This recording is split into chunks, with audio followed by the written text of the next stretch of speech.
L'azienda agricola che ho con mio padre nasce a livello familiare perché già con Giovanni, che è il nonno, suo padre, si aveva appunto azienda agricola ed è diventata azienda biologica. Abbiamo scelto di convertirci, abbiamo fatto i 3 anni di conversione e poi siamo arrivati appunto ad avere una produzione interamente biologica.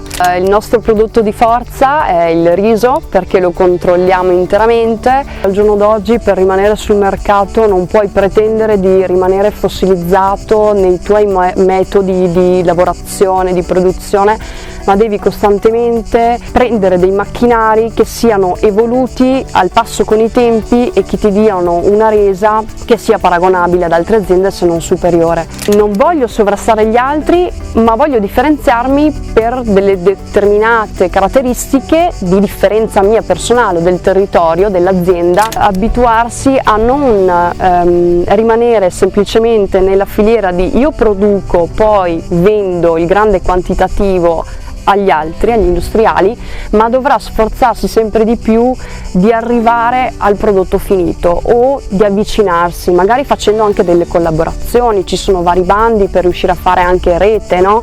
Che è importantissimo, ma è rimanere sempre a contatto con la realtà finale, non limitarsi a pensare semplicemente io ho fatto la mia parte, ora mi devo fermare, ma è cercare di avanzare sempre di più i passi, quindi riuscire a finire il più possibile la filiera. La soddisfazione è grandissima, ci vuole molto impegno, ma credo che sia questo il futuro.